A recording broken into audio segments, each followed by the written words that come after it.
In the headlines, Northern lawyers to sue federal government as Sultan demands justice for Kaduna bombing victims.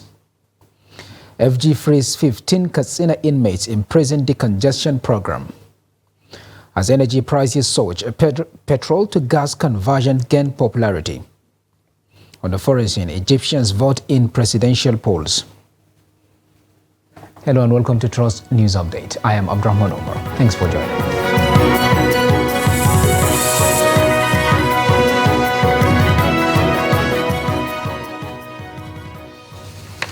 And now the news in full.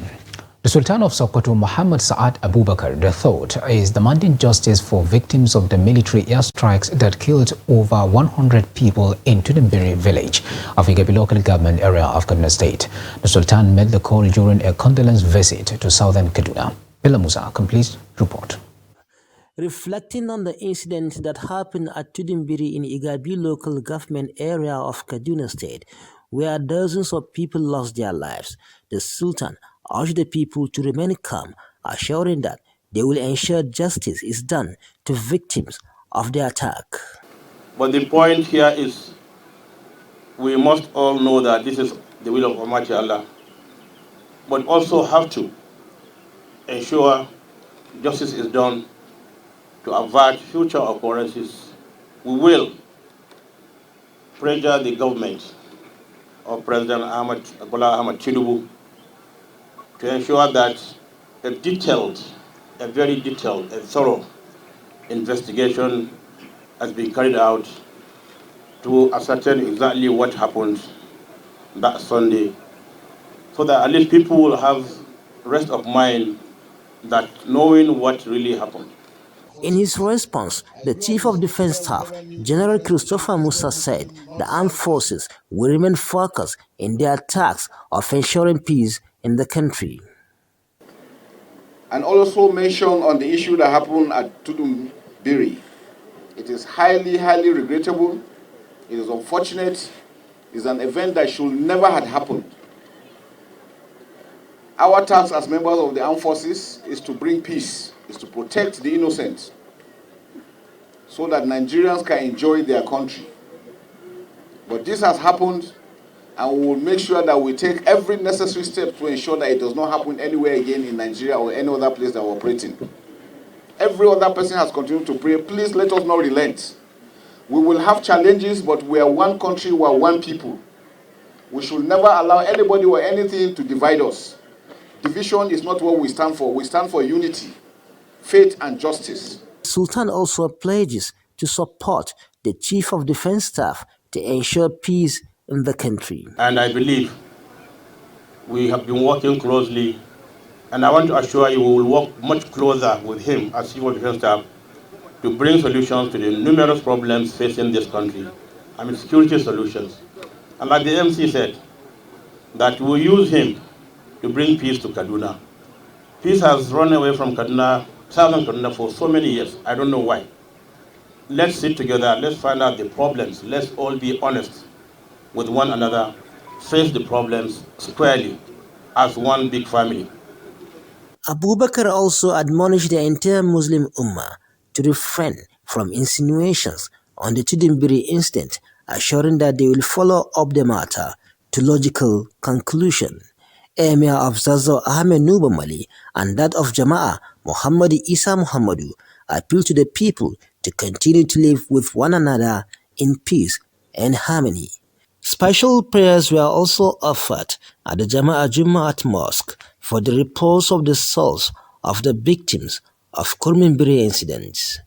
From Jama'ah, Nikafancha local government area of Kaduna State, Bella Musa reporting for Trust TV News.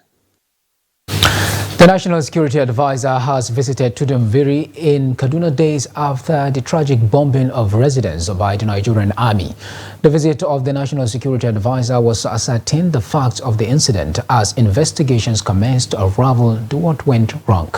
Report. Accompanied by the state governor Obasani, senior security officials and religious leaders, the NSA reassured the people of government's commitment to rebuilding the affected community. We all feel this. We are all in sorrow We are all hurt. But we have to understand, this is our own country. This is something that we have to come together and work, addressing the problem. He made it already very clear that this is one that we have to learn lessons. This is one that will change the direction and the way we do our work. Wait and see. NSC said it all. He emphasized on how concerned Mr. President is about this unfortunate incident. And the NSF also assured all of us here that the President is also very serious about this investigation he has called for. And of course, the NSA also made it clear to all of us that this thing will be done within a time frame. A delegation of the Nigerian Senate was also in Kaduna on a condolence visit to affected families and people of the state as a whole. In events like this, we must drop all our sentiments, all our emotions, and try to investigate the core reasons as to why what happened. Not with a view to function, but with a view in making sure that this thing just doesn't happen. And those who are bound can actually sanction.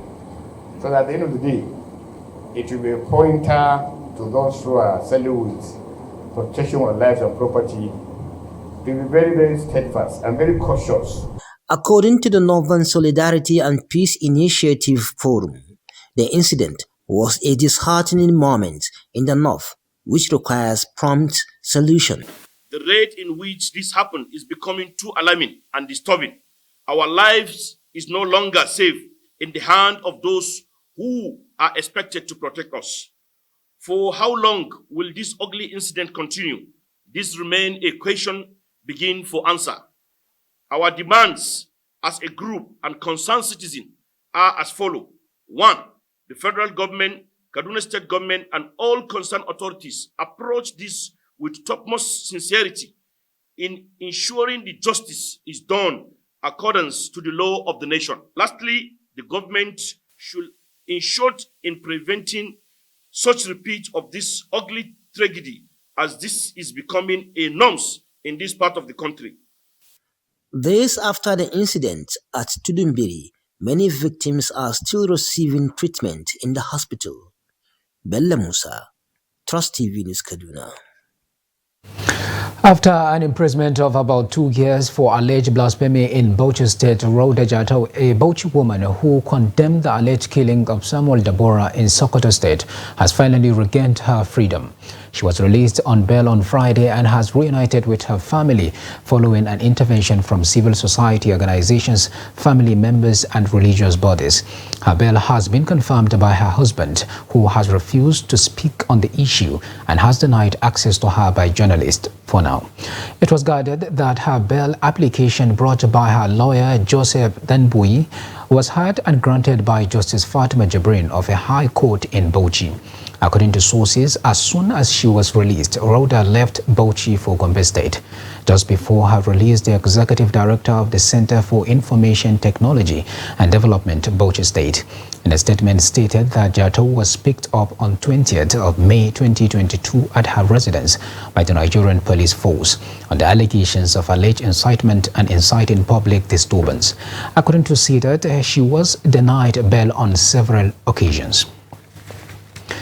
Another development, a yet-to-be-identified person has died and another severely injured after a truck lost control at the Alabun-Olorundu Bridge along Owude-Iduruku Road in Ogun State.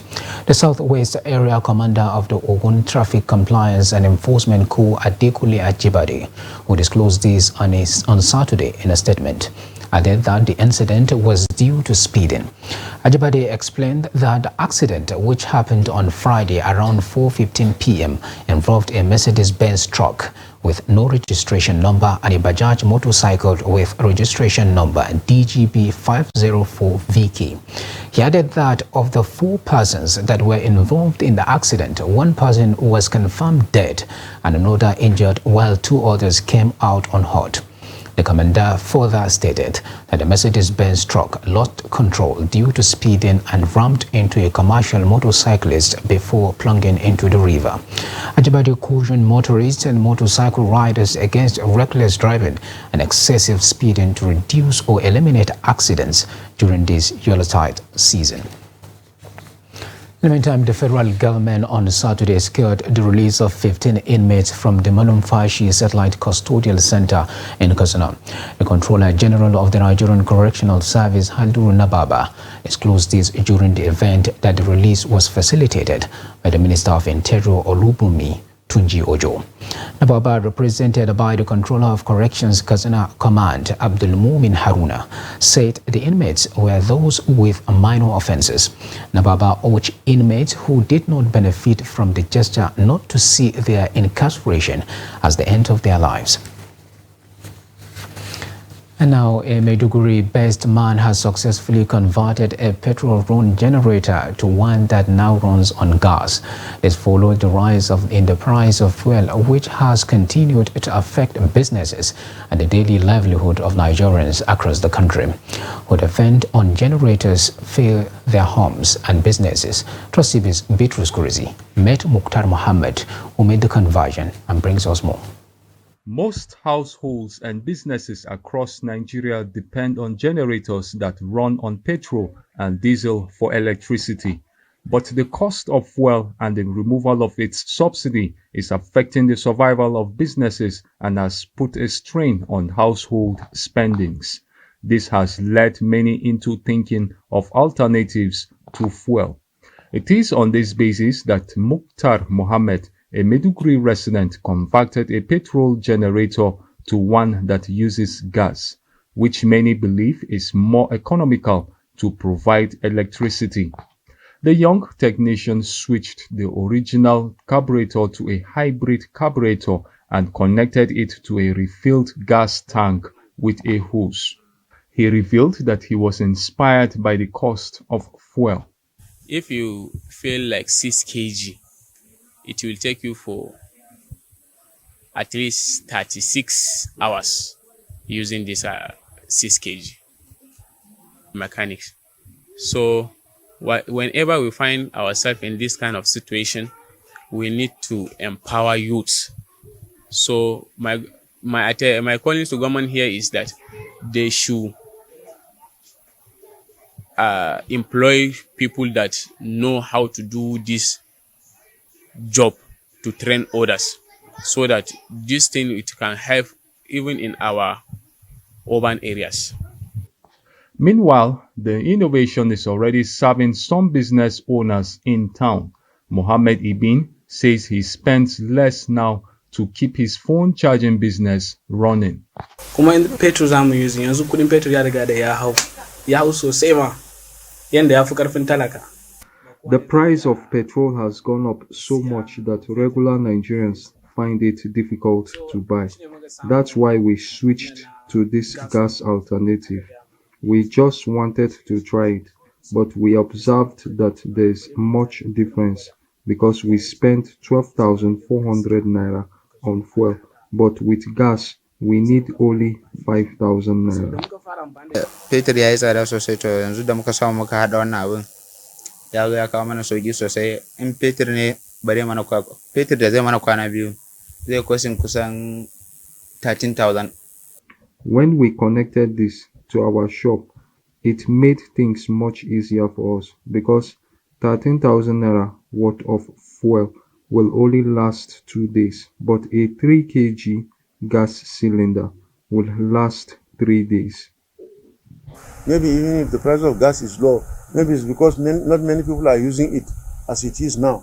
But if many people start shifting to the gas, and if the quantity also supplied is not much or something of that sort, it will also skyrocket, and then bureaucracies will enter, and then you will have similar thing which is happening in, because you see, any resource which is a substitute of another resource, whatever has happened with one resource must also happen, or the pricing has to be modified.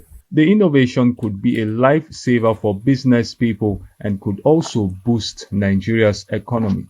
Bitrus Kuruti, Trust TV News, Maiduguri.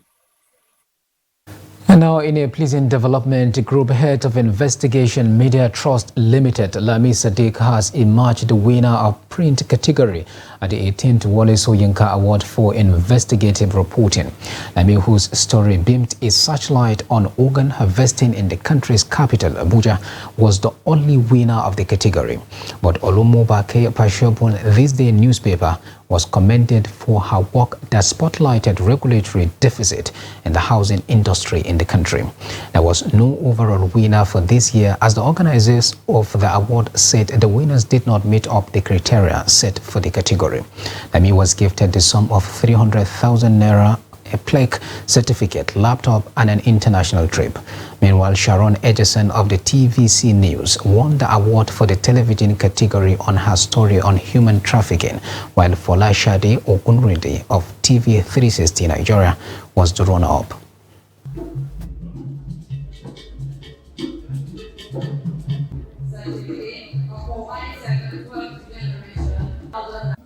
Well, I just think that we have to try as much as possible to always try for something or what we believe in. I think why I personally have not entered before is because I have not really been paying attention to some of these categories. But this tells you that even if you feel your work is not as you want it to be, it's better to try. So I want to encourage everyone who has done an investigation.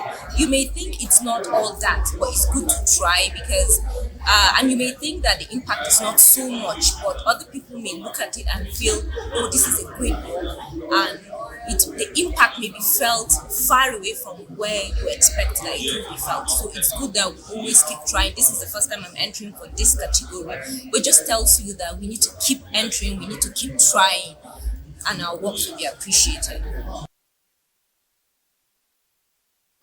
This is News Update on Trust TV. Coming up after the break. Local manufacturers forced to shut down operations due to incursion of foreign goods. Details of that and more after the break. Do stay with us.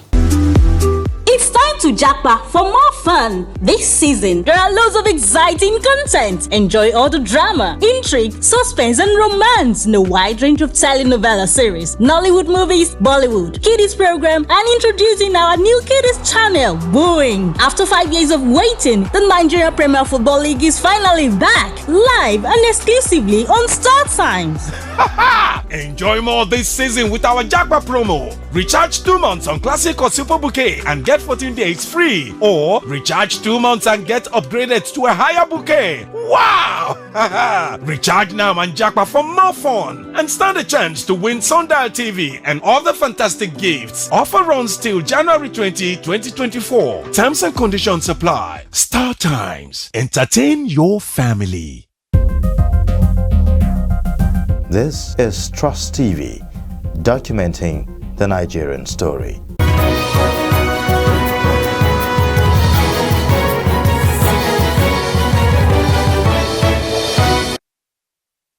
Welcome back. If you are just joining us, this is the news update on Trust TV, and here is a recap of some of our major stories. Northern lawyers to sue federal government as Sultan demands justice for Kaduna bombing victims. And FG frees 15 Katsina inmates in prison decongestion program. And now to other stories. One of the major challenges of urban settlements is waste management. Where the government fails to articulate a proper waste disposal policy, residents dispose waste indiscriminately, despite the health implications. Immaculately, the menace has become a disturbing phenomenon, according to residents who spoke to Trust TV. Jimmy Azandi now reports. With heaps of waste at illegal dump sites in some areas of the state capital, environmental activists say many residents are yet to come to terms with the consequences of their actions. This attitude have been carried out by man, and it has degraded so much on their environment, making and causing water pollution, air pollution, landslide. Yes, when you have an erosion that can lead to a landslide. Yes. And there are a lot of infections that comes with waste products when they are illegally disposed. Residents of the state should have waste bins so that waste will be gathered, and government should put in place strategies and places where this waste can be put to, so that they will come and then pack them to where they're supposed to.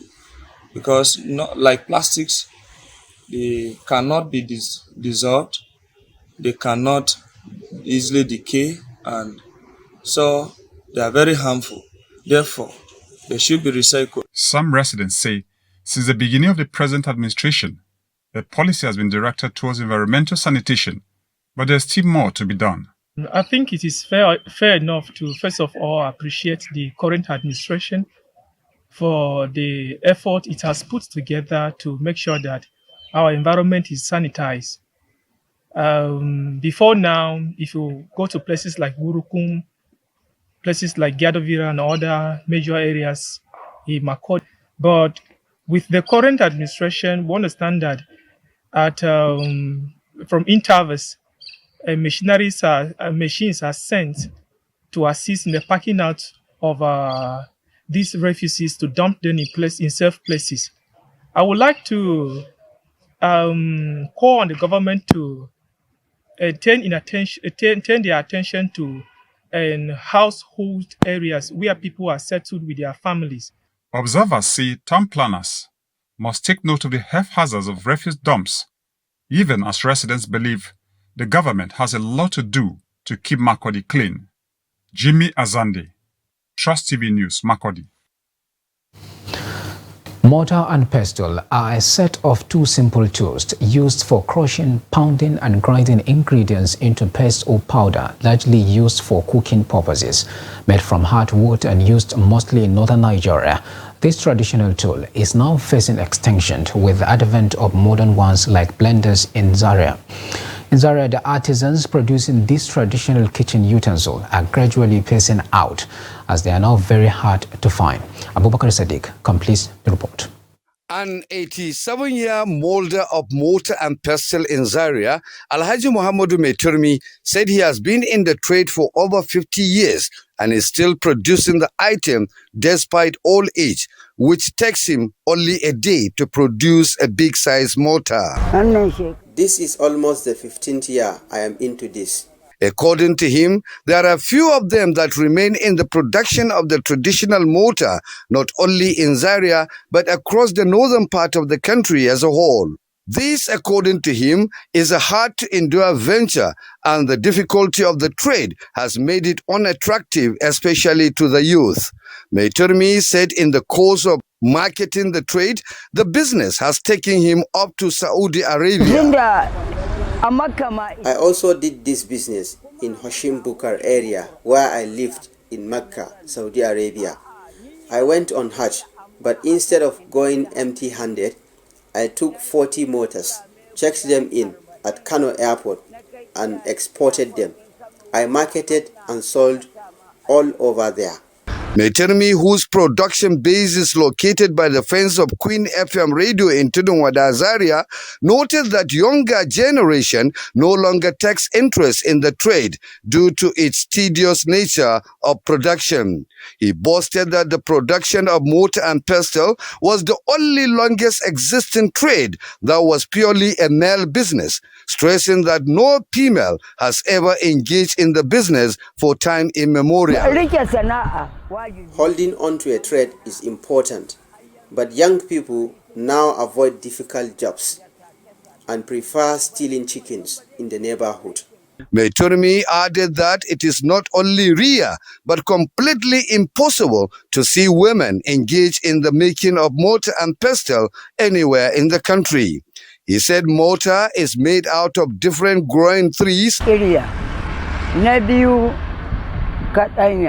Na uku kawo, na hudu abinda ya kama doka, abinda ya kama kai har zuwa tsorawa, zuwa danya, zuwa faru.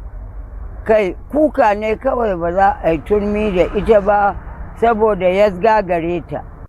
Alhaji Muhammad Sani Mai Turmi also listed some of the tools used for the production of making the motor. Da farko dai lambuwan gatari.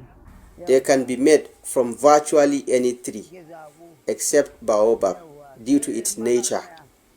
The major tool is axe, as you can see. Then these other ones.